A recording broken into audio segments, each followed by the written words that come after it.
busboy job, she had gotten me in there. So that's kind of how we knew each other. And so I get on the plane, and I got my barf bag in my hand, because I don't know. You've never been on a plane, yeah. I'd never been on a plane. And so we go to Denver, and I think, I barely remember being in DIA.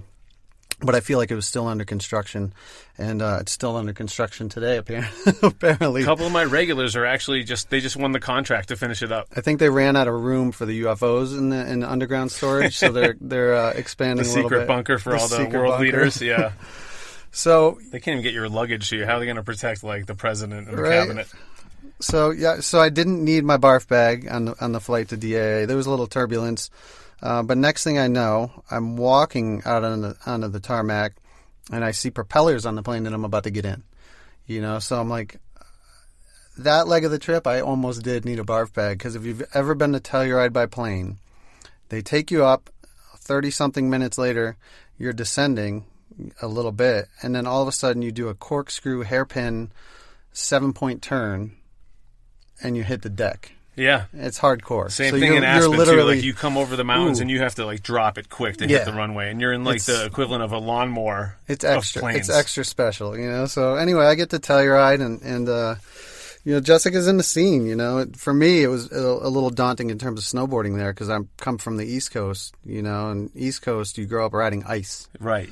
So I used to snowboard quite a bit. I mean, I was probably on the mountain at least once, twice a week when I was in high school, and this was shortly after high school.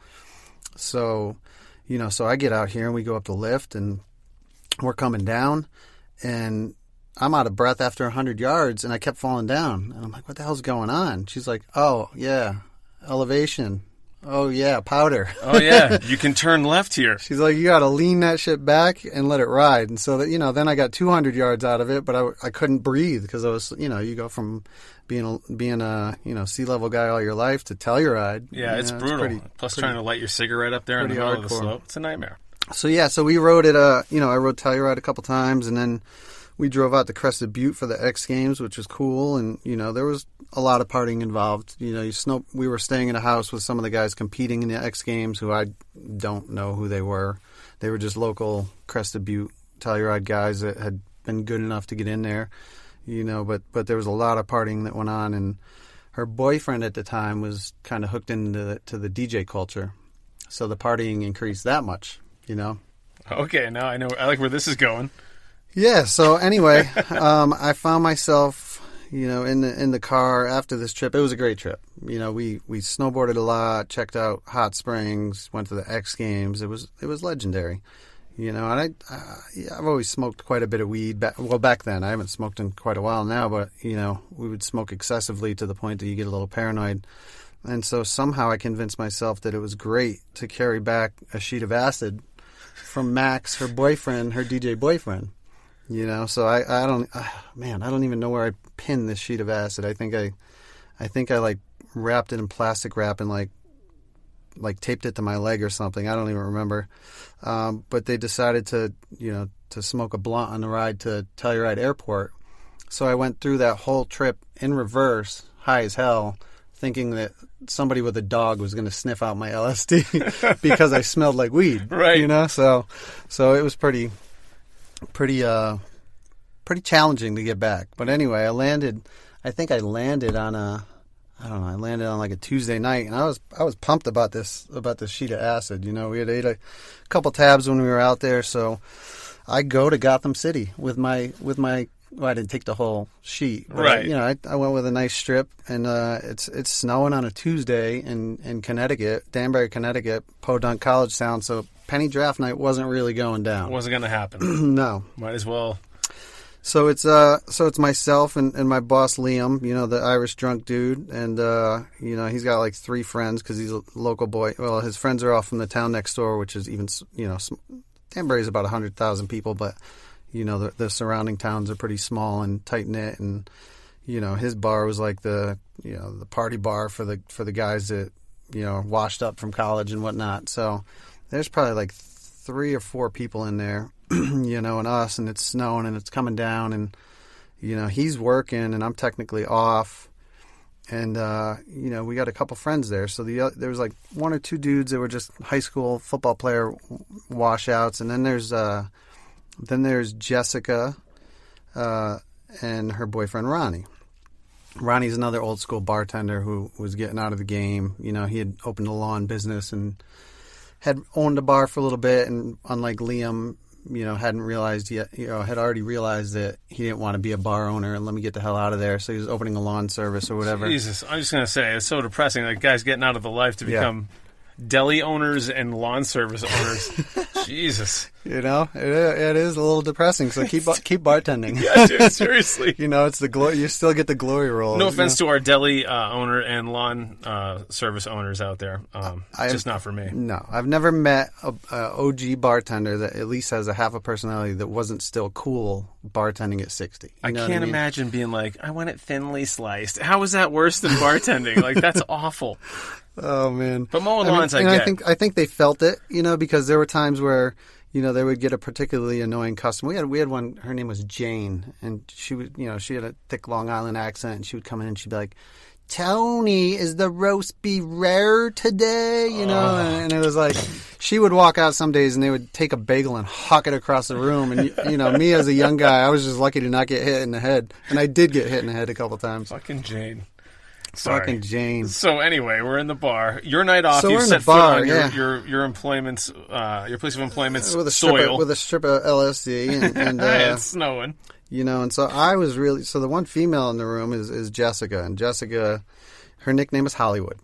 Okay, so we were very tight knit with the local hairdressers in town. You know, and so we hung with the hairdressers, and she wasn't a hairdresser. She was like the what do you call that? She was the hostess, the host that answered the desk, and you know, she was a lot. She was heavy duty. So, you know, she dressed mainly in leopard. Oh, nice. You know, it was leopard. She's it was Sharon cheetah. Stone in Casino. It was heels every day, but Gold she loved to party. All right. But she was awesome. She was just a sweet human being. Loved her friends. She would die for her friends. You know, she was awesome. But she partied her ass off. You know, so she's you know, a lot of the podcasts that I listened to from you, you know, similar stories. You know, there was, you know, multiple days involved, and you know, like no nights, you know, they would just continuously string along. They bleed together. There's a light change. Yeah, and I'm gonna plead the fifth on any other activities that I've done with Jessica. You know, except for one maybe. So eventually, you know, she was awesome, and she loved attention. You know, and she was all about it, but she loved the party. So she found out that I had this strip of LSD in my pocket. I can smell it on you. Smell well. Better than the drug dogs at the airport. We like the party. She's like, yeah, let's do it. You know, she's like, but I want Ronnie to do it too. You know, so Ronnie wasn't into it. You know, and I wasn't super close with Ronnie, but I was super close with Jessica, and you know, we were good friends, and he approved of that relationship. Which is probably bad because I eventually started banging her when I was about 21 years old. Good for you, buddy. My grandfather's boat in Cape Cod, and you know, several times thereafter. But you know, I was young, so it's okay to say that. It's okay, yeah. It's not. You know, I'm happily married and with a dog and a child now. Yep. You know, Jessica only texts now. So Jessica insisted. No, I haven't talked to her in years. Kidding. Man. It's been forever. But so she really wanted Ronnie to do it enough that she just popped some in his drink. Oh no, without him knowing? That's horrible. LSD is like, A, you got to know, B, you got to love whoever you're with and your surroundings. And it was funny. That's though. a journey drug. I mean, it's that a couple days later, Ronnie called me up and he's like, "Man," he's like, "I couldn't sleep the other night. Like, what?" I was like, "Yeah, that's all that happened. You just couldn't sleep. Jesus Christ." I remember like running barefoot out of my apartment, chasing the guy delivering the newspaper at 5 in the morning because I thought he was my friend. So it was great, but I mean, it was, you know, that was just one element of the night, and thereafter we, you know, and you know, while this isn't the most exciting finish, I think that the elements of this story are fun nonetheless. You know, we started playing 3-ball, and I don't know if you've ever played 3-ball, but the idea is that, you know, you have three balls on the pool table, and the goal, it's a gambling game, and the goal is to shoot all 3 balls in as few shots as you possibly can. And so it's actually very hard.